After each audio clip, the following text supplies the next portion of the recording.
नमस्कार. आज आपण जाणार आहोत एका प्राचीन सफरीवर, जातक कथांमधल्या एका खास गोष्टीत जी सांगते अढळ निष्ठेबद्दल. चला तर मग राणी संबुलेच्या भक्तीच्या या अविश्वसनीय प्रवासात आपण सगळे सामील होऊया. ही कथा सुरू करण्याआधीच एक मोठा प्रश्न आपल्यासमोर उभा करते. भक्तीची, निष्ठेची अंतिम किंमत काय असू शकते? हाच प्रश्न खरं तर या संपूर्ण कथेच्या केंद्रस्थानी आहे. आणि जसजशी ही गोष्ट पुढे जाईल ना, तसतसं याचं उत्तर आणखीनच गुंतागुंतीचं होत जाणार आहे. चला तर मग आता या कथेत जरा खोलवर शिरूया.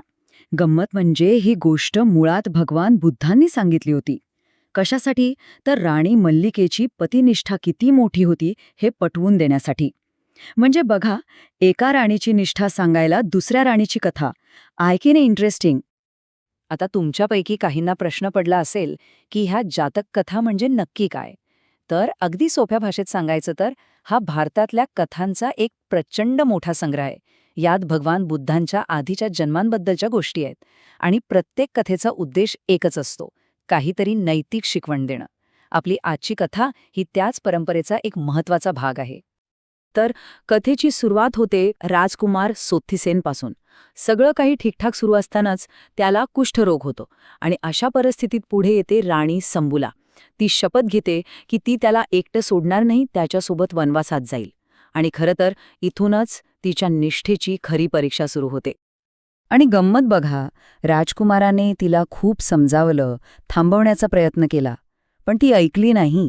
विचार करा, राजमहालातलं ऐशारामाचं आयुष्य सोडून घनदाट जंगलात जाण्याचा निर्णय घेणं, या एकाच गोष्टीतून तिची आपल्या पतीप्रती असलेली अविचल निष्ठा दिसून येते.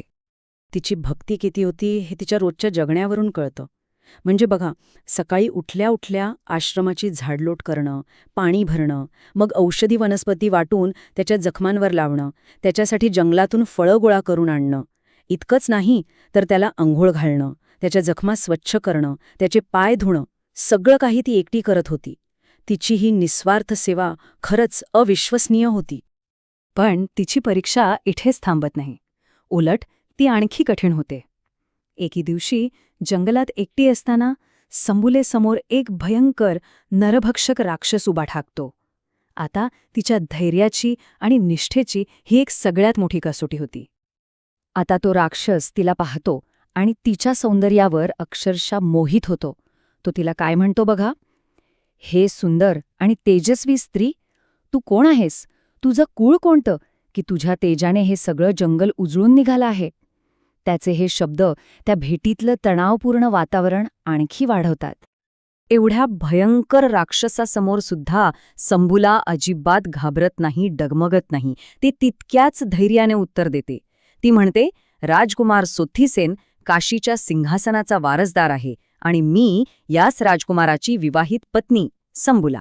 बघा, तिच्या ह्या एका उत्तरात तिचं दृढ चारित्र्य दिसून येतं. पण जेव्हा संबुला त्याची पत्नी व्हायला नकार देते, तेव्हा त्या राक्षसाचं खरं रूप समोर येतं. तो तिला थेट धमकी देतो, जर तू माझी झाली नाहीस तर तू माझं भक्ष्य आहेस आणि आज माझ्या उपवासासाठी तूच माझं जेवण असशील. आता मात्र परिस्थिती खूपच गंभीर झाली होती. तिच्या जीवाला थेट धोका होता. आणि इथेच कथेला एक दैवी वळण मिळतं. जसा तो राक्षस तिला पकडायला जातो, तसं तिच्या सद्गुणांच्या शक्तीने थेट स्वर्ग हादरतो. असं म्हणतात की देवराज इंद्राचं आसन गरम झालं. आणि मग काय, इंद्र स्वतः आपलं वाज्र घेऊन प्रकट होतात आणि त्या राक्षसाला पळवून लावून संबुलेला वाचवतात. एवढ्या मोठ्या संकटातून वाचल्यावर संबुला आश्रमात परत येते.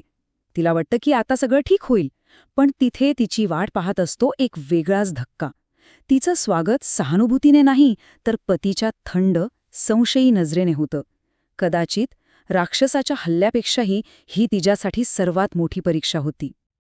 ज्याच्यासाठी तिने सर्वस्व सोडून दिलं, तोच पती तिच्यावर एक धक्कादायक आणि अत्यंत अन्यायकारक आरोप करतो. तो तिला विचारतो, हे तेजस्वी स्त्री, आज यायला इतका उशीर का? कोणत्या प्रियकरामुळे हा उशीर झाला? विचार करा, राक्षसाकडून झालेली शारीरिक परीक्षा आता विश्वासघाताच्या मानसिक परीक्षेत बदलली होती. इथे हा फरक बघा किती मोठा आहे. एका बाजूला संबुलेचं सत्य ती एका नरभक्षक राक्षसाच्या हल्ल्यातून वाचली होती. तिच्या सद्गुणामुळे देवाने तिला वाचवलं होतं. आणि दुसऱ्या बाजूला सोत्तीसेनचा आरोप. त्याला वाटत होतं की ती जंगलात कुठल्या तरी प्रियकरासोबत होती. त्याने तिच्यावर विश्वासच ठेवला नाही. हा अन्याय किती मोठा होता आणि तिच्या मनाला किती वेदना झाल्या असतील याची आपण फक्त कल्पनाच करू शकतो.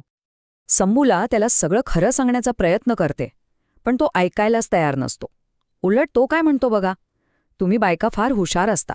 तुमच्यात सत्य शोधणं म्हणजे समुद्रात माशाचा मार्ग शोधण्यासारखा आहे. म्हणजे तिच्या स्पष्टीकरणाला त्यांनी इतक्या टोकाच्या अविश्वासाने आणि निंदनीय शब्दांनी धुडकावून लावलं. आता एवढा मोठा, एवढा क्रूर आरोप झाल्यानंतर कोणीही खचून जाईल, पण संबूला नाही. ती ठरवते की ती आपल्या निष्ठेच्या आणि सत्याच्या शक्तीनेच त्याला बरं करणार. हेच तर तिच्या चारित्र्याचं मोठेपण आहे. ती एक पाण्याने भरलेला कलश घेते आणि एक सत्यक्रिया करते. सत्यक्रिया म्हणजे काय? तर आपल्या सत्याच्या आणि निष्ठेच्या बळावर एखादी अशक्य गोष्ट शक्य करून दाखवणं. ती शपथ घेते, सत्य माझं रक्षण करो, कारण मी तुझ्याशिवाय कधीच कुणावर प्रेम केलं नाही. आणि याच सत्याच्या पुण्याईने आज तुझा रोग पूर्णपणे बरा होवो, असं म्हणून ती ते पाणी त्याच्यावर शिंपळते. आणि चमत्कार घडतो. तिच्या निष्ठेच्या शक्तीमुळे तो कुष्ठरोग क्षणात नाहीसा होतो. पण इथेच या कथेला एक सगळ्यात दुःखद वळण मिळतं. राज्यात परतल्यावर, सगळी सत्ता परत मिळाल्यावर सोत्तीसेन तिला पूर्णपणे विसरून जातो. जणू काही तिने केलेला त्याग, तिची सेवा, तिचं अस्तित्व या कशालाच काही किंमत नव्हती. आता आपण कथेच्या शेवटाकडे येतोय. संबुलेचं हे मूकपणे सहन करणं, तिचं दुःख, अखेर तिच्या सासऱ्यांच्या म्हणजे जुन्या राजाच्या लक्षात येतं. आणि ते ठरवतात की आता ह्यात हस्तक्षेप करायलाच हवा. संबुला आपल्या सासऱ्यांसमोर आपलं मन मोकळं करते. ती इतकी निराश झालेली असते की ती म्हणते, जर पत्नी पतीला आवडत नसेल तर तिने दोरी बांधून आपलं जीवन संपवलेलंच बरं. या एका वाक्यातून तिची वेदना किती खोलवर पोचली होती हे आपल्याला कळतं. हे ऐकून तिचे संतापतात. ते आपल्या मुलाला, राजा सोत्तीसेनला बोलावून घेतात आणि त्याला त्याच्या चुकीची आणि क्रूरतेची जाणीव करून देतात. ते त्याला ठणकावून सांगतात, एक प्रेमळ पत्नी मिळणं खूप कठीण असतं.